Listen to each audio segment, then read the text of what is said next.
This is TechCrunch. Amazon is joining the big nuclear party by buying nearly 2 gigawatts for AWS. I'm Imran Sheikh, and your Saturday Daily Crunch starts right now. NVIDIA doesn't think the U.S. will backpedal its chip export restrictions to China anytime soon. The chipmaker is so convinced of that fact that it's not going to include the Chinese market in its revenue and profit forecasts, CEO Jensen Huang told CNN on Thursday. Huang said he's not counting on the Trump administration reversing its chip export controls and that it would be a nice bonus if they did. The Trump administration introduced the licensing requirements for NVIDIA's H20 chips, the most advanced AI chip it could sell to China in April. In its first quarter results, the company said these restrictions would result in an $8 billion hit to its revenue in the second quarter. Chief technology officers from companies including Palantir, Meta, and OpenAI are taking part-time roles in the U.S. Army Reserve.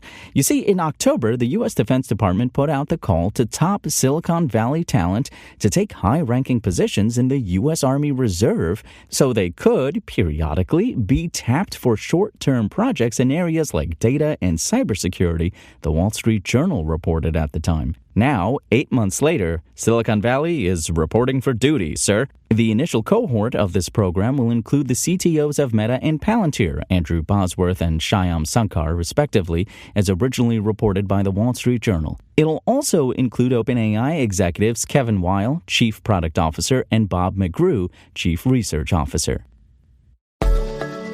Amazon tapped into an emerging trend this week, one that's seeing big tech firms buy power from existing nuclear power plants.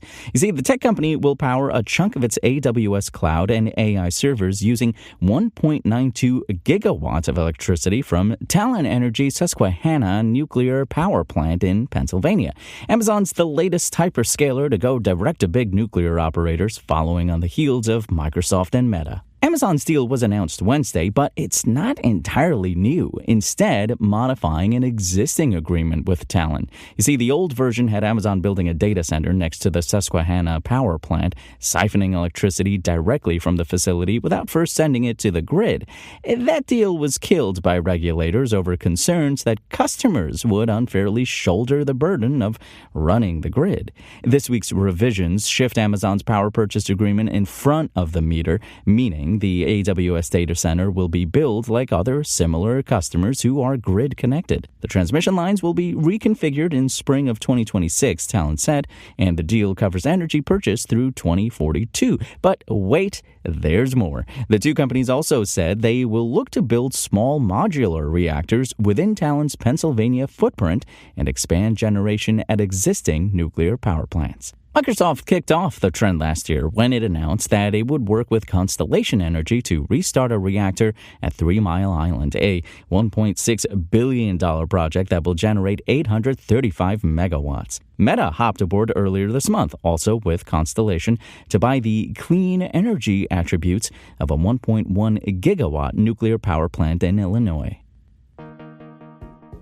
And here's a quick startup story for you this weekend.